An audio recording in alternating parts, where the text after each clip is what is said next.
Hi, my name is Andy Sawyer, and I'm the safety coordinator for the 2024 Krasl Art Fair on the Bluff, presented by First Source Bank Wealth Advisory Services Group. And first off, I'd like to thank you for volunteering to be a safety spotter for us. You're going to play a really vital role in helping make sure that everybody stays safe. To get started, when you check in, you're going to check in just like a regular volunteer. You'll be given a shirt like this, but I'm going to ask that you not wear it during your shift. Your role is to basically play the part of a Krasl patron, an undercover. We don't want you to look like you're a volunteer. We want you to just kind of blend into the scene. At registration, you're going to be given an emergency sheet like this. Make sure you have this with you at all times. Tuck it in a pocket. And if you haven't already watched the safety video that talks about this plan, please do that, because we go into a lot of detail about what to do in that case. So when you get here, check in with volunteer services. First thing I want you to do is call my number. And that number is listed on the emergency procedure. On Saturday, you'll be working with me. On Sunday, you'll be working with my assistant, Luke Bingham. I'll actually be out of town on Sunday, but Luke is very competent and able to handle what we need him to do. So, as a safety spotter for us, the first thing I want to mention is that please don't bring any weapons. Even if you have a CCW permit, we don't want people bringing weapons. That's not, your role is not to interdict. Your role is really just to be eyes and observe what's going on, and then let us know if you see something that doesn't look right. So there's three main areas that we want you to really focus on. The first is what we call a suspicious person, unintended packages, and then theft prevention is the third area. So let's start by talking about a suspicious person. We have a special code that we use for suspicious person. This is called a 1096. And when you're talking to me, if you do see a suspicious person, just use that code. It helps if you're overheard, then bystanders aren't going to get worried if they happen to hear you talking on the phone about a 1096 as opposed to a suspicious person.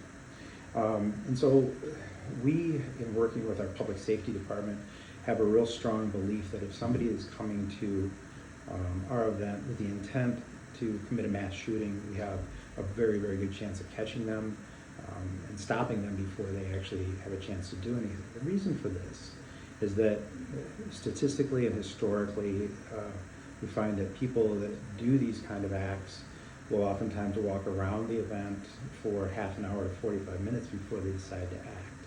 And they're not going to fit our normal demographic. Specifically, they're going to be by themselves. Typically, they're going to be a male in the 20 to 40 year range, typically a white male, but not exclusively. And they're going to be overdressed for the situation, possibly carrying a backpack or a duffel bag. They're going to be maybe more interested in the artwork or the people than the artwork. They might look nervous. So that's the kind of person we're looking for. So if you happen to see somebody like that, the first thing I want you to do is I want you to maintain a safe distance from them. Again, your role is not to interdict. Your role is not to confront them. I want you to stay far enough away that you can keep an eye on them, but try not to let them notice that you're basically watching them. And then call me on the phone and use that coded language of a 1096.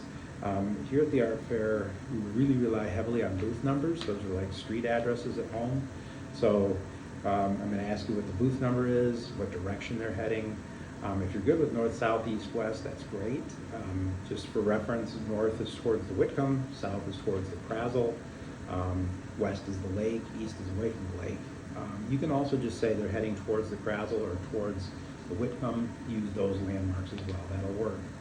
And then I need you to stay on the phone with me while I contact St. Joe Police via my radio.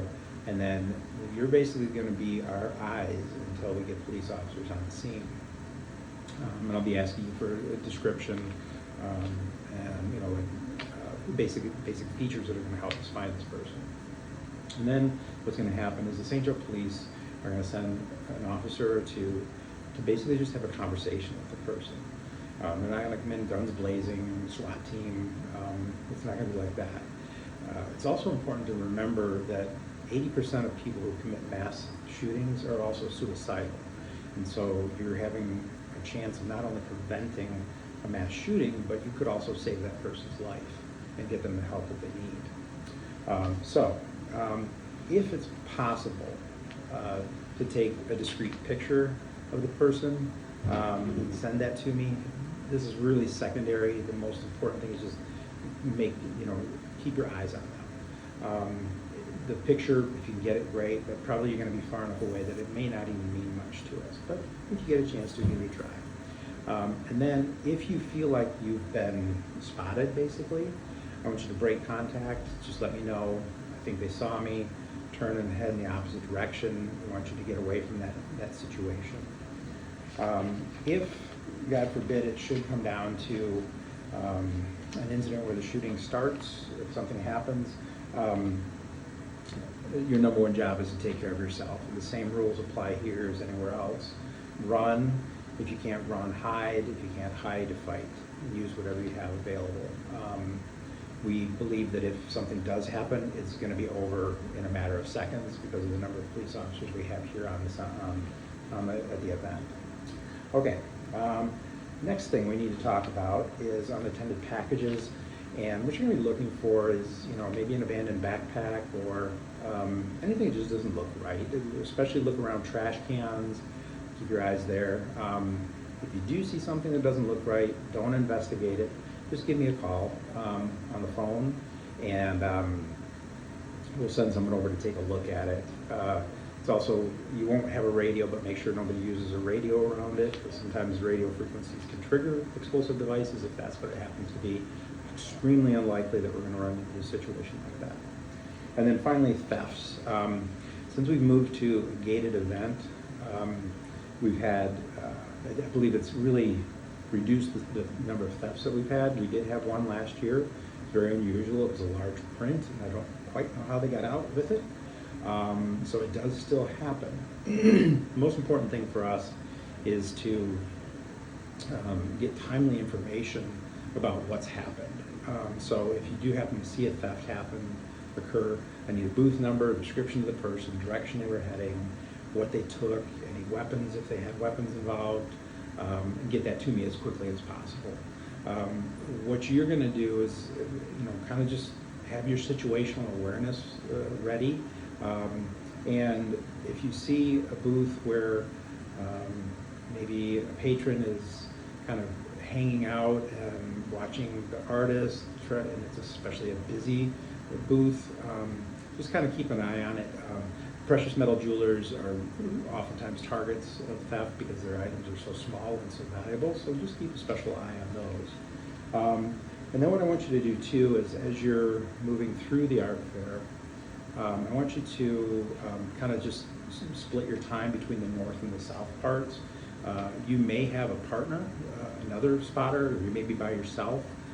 Just divide your time evenly between the two parts of the art fair. And so that's really about it. And if you have any questions, give me a call. So when you get here, check in with volunteer registration. Have them hold on to your shirt until you're done with your shift. And then just give me a call, and we'll set up a time and place to meet, and just touch base, make sure everything is all set. So again, thank you very much for volunteering. And if nothing else, you get a chance to look at a lot of great artwork and enjoy your time.